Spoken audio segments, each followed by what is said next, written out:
ಮೈಸೂರು ನಗರಾಭಿವೃದ್ಧಿ ಪ್ರಾಧಿಕಾರದಲ್ಲಿ 50-50 ಅನುಪಾತದಲ್ಲಿ ಅಕ್ರಮವಾಗಿ ನಿವೇಶನ ಪಡೆದಿದ್ದಾರೆ ಅಂಥೇಳಿ ನಾನೇನು ಲೋಕಾಯುಕ್ತ ದೂರು ದಾಖಲು ಮಾಡಿದ್ದೀನಿ. ಅದರಲ್ಲಿ ಕರ್ನಾಟಕ ಭೂ ಕಬಳಿಕೆ ನಿಷೇಧ ಕಾಯ್ದೆ ಅಡಿಯಲ್ಲಿ, ಭ್ರಷ್ಟಾಚಾರ ನಿಯಂತ್ರಣ ಕಾಯ್ದೆ ಅಡಿಯಲ್ಲಿ ಮತ್ತು ಬೆನಾಮಿ ಕಾಯ್ದೆ ಅಡಿಯಲ್ಲಿ ಪ್ರಕರಣ ದಾಖಲು ಮಾಡಿದ್ದೀನಿ.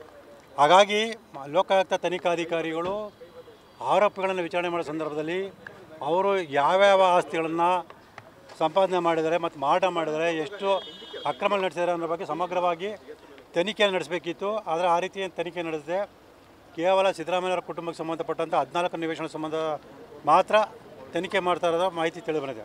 ಸೊ ಹಿಂದೆ ನಾನು ಈಗಾಗಲೇ ದೂರದ ಅರ್ಜಿಯಲ್ಲಿ ಸರ್ ನಂಬರ್ ಕೆಸರ ಕ್ರಮ ಸರ್ ನಂಬರ್ 464 ಸಂಬಂಧಪಟ್ಟ ದಾಖಲಾತಿಯನ್ನು ಕೊಟ್ಟಿದೆ. ಅದಾದ ಕೆಲವು ದಿನದ ನಂತರ ಇದು ಆಲ್ನಳ್ಳಿ ಗ್ರಾಮದ ಸರ್ ನಂಬರ್ 113ಕ್ಕೆ ಸಂಬಂಧಪಟ್ಟಾಗೆ ದೂರನ್ನು ಮತ್ತು ದಾಖಲೆಯನ್ನು ಕೊಟ್ಟೆ. ಅದಾದ ನಂತರ ಉದುಬೂರು ಜಮೀನಿಗೆ ಸಂಬಂಧಪಟ್ಟಾಗೆ ದಾಖಲೆಗಳನ್ನು ಕೊಟ್ಟಿದೆ. ಸೊ ಈಗ ಮತ್ತೊಂದು ದಾಖಲೆ ಸಿಕ್ಕಿದೆ.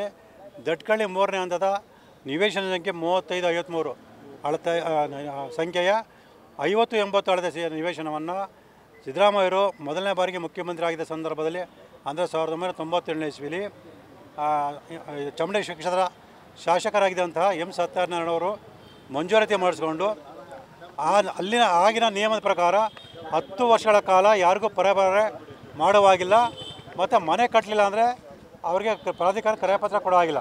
ಆದರೆ ಈ ನಿಯಮಗಳನ್ನು ಉಲ್ಲಂಘನೆ ಮಾಡಿ ಕೇವಲ 5 ವರ್ಷ 5 ತಿಂಗಳ ನಂತರ ಅವರಿಗೆ ಮನೆ ಕಟ್ತಿದ್ರು ಕೂಡ ಕ್ರಯಪತ್ರ ಕೊಟ್ಟಿದ್ದಾರೆ. ಆ ಕ್ರಯಪತ್ರ ಆಧರಿಸಿ ಎಂ ಸತ್ಯನಾರಾಯಣವರು 2008ನೇ ಇಸ್ವಿಲಿ ಶ್ರೀಮತಿ ಪಾರ್ವತಿಯವರಿಗೆ 24 ಲಕ್ಷ ರೂಪಾಯಿ ಮಾರಾಟ ಮಾಡೋಂಥ ಕ್ರಯಪತ್ರ ದೊರೆತಿದೆ. ಇದಾದ ಕೇವಲ 6 ವರ್ಷಗಳಲ್ಲಿ ಅಂದರೆ 2014ರಲ್ಲಿ ಶ್ರೀಮತಿ ಪಾರ್ವತಿಯವರು ಶ್ರೀಮತಿ ಸುಲೋಚನಾ ಪಿ ರಮೇಶ್ ಅಂದರೆ ರಮೇಶ್ ಅವರು ಕೂಡ ಕಾಂಗ್ರೆಸ್ ಮುಖಂಡರು, ಅವರ ಹೆಂಡತಿ ಶ್ರೀಮತಿ ಸುಲೋಚನಾ ಅವರ ಹೆಸರಿಗೆ 1 ಕೋಟಿ ರೂಪಾಯಿಗೆ ಮಾರಾಟ ಮಾಡಿದೆ ಅಂತೇಳಿ ಕ್ರಯಪತ್ರ ನೋಂದಣಿ ಮಾಡಿಕೊಡಿದ್ದಾರೆ. ಸೊ ಇದ್ರ ಬಗ್ಗೆ ಲೋಕಾಯುಕ್ತ ಅಧಿಕಾರಿಗಳು ಯಾಕೆ ತನಿಖೆ ಮಾಡಿಲ್ಲ? ಇದನ್ನೆಲ್ಲ ಗಮನಿಸಿದಾಗ ತನಿಖಾಧಿಕಾರಿಗಳು ಏಕಪಕ್ಷವಾಗಿ ನಡ್ಕೊಳ್ತಾ ಇದ್ದಾರೆ. ನನ್ನ ದೂರದಲ್ಲಿರುವ ವಿಚಾರಗಳ ಸಂಬಂಧಪಟ್ಟಾಗೆ ಸಮಗ್ರ ತನಿಖೆ ನಡೆಸಲು ಅಂತ ಕಂಡುಬರ್ತಿದೆ. ಹಾಗಾಗಿ ಇವತ್ತು ನಾನು ಈ ದಾಖಲಾತಿಗಳೊಂದಿಗೆ ಒಂದು ಮನವಿ ಪತ್ರ ಕೊಟ್ಟಿದ್ದೀನಿ. ಮತ್ತು ಇಲ್ಲೆಲ್ಲದಕ್ಕಿಂತ ಮುಖ್ಯ ಗಮನಿಸಬೇಕಾದ ಮತ್ತೊಂದು ವಿಷಯ ಏನಂದರೆ, ಏನು ಹಿಂದಿನ ಮೋಡದ ಆಯುಕ್ತರಾಗಿದ್ದ DB ನಟೇಶ್ರವರು ಒಂದು ಅಧಿಕೃತ ಆದೇಶವನ್ನು ಮಾಡಿದ್ದಾರೆ. ಅದನ್ನು ಗಮನಿಸಿದಾಗ ರಿಟ್ ಅರ್ಜಿ ಸಂಖ್ಯೆ 1516ರಿಂದ 15-16-20/2016ವರೆಗಿನ ಪ್ರಕರಣದಲ್ಲಿ ಅಂತಿಮ ತೀರ್ಪು ನೀಡಲಾಗಿದೆ. ಅದರ ಪ್ರಕಾರ ನಾನು ನಿವೇಶನ ಕೊಟ್ಟಿದ್ದೆ ಆದೇಶ ಮಾಡಿದ್ದಾರೆ. ಆದರೆ ಆ ತೀರ್ಪಿನ ಪ್ರತಿಗಳನ್ನ ತೆಗೆದು ನೋಡಿದಾಗ ಅದಕ್ಕೂ ಮತ್ತು ಏನು ನಿವೇಶನ ಪಡೆದರೆ ಅವ್ರಿಗೂ ಸಂಬಂಧನೇ ಇರೋದಿಲ್ಲ.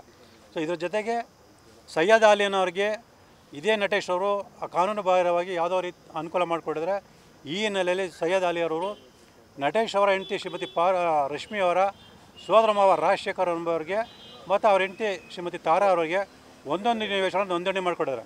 ಆ ದಾಖಲೆಗಳನ್ನು ಕೂಡ ನಾನು ಲೋಕಾಯುಕ್ತದವರಿಗೆ ಈ ಮನೆ ಪತ್ರದ ಜೊತೆ ಕೊಟ್ಟಿದ್ದೀನಿ.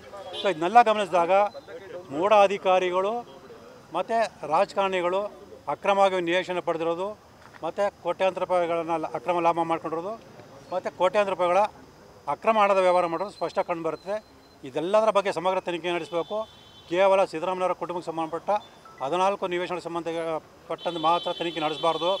ಆ ರೀತಿಯನ್ನು ತಾವು ನಡೆಸಿದ್ರೆ ನೀವು ಏಕಪಕ್ಷವಾಗಿ ನಡೆಸ್ಕೊಂಡಿದ್ರೆ, ಕರ್ತವ್ಯ ಲೋಪ ಎಸಗಿದ್ರೆ, ಆರೋಪಣೆ ರಕ್ಷಣೆ ಮಾಡೋಕ್ಕೋಸ್ಕರ ಈ ಕೃತ್ಯ ಮಾಡಿರ ಅಂತೇಳಿ ನಿಮ್ಮ ವಿರುದ್ಧ ಕೂಡ ಕಾನೂನು ಕ್ರಮ ತಗೊಳ್ಬೇಕಂತೇಳಿ ನಾನು ತನಿಖಾಧಿಕಾರಿಗೆ ಎಚ್ಚರಿಕೆಯನ್ನು ಕೂಡ ಕೊಟ್ಟಿದ್ದೀನಿ.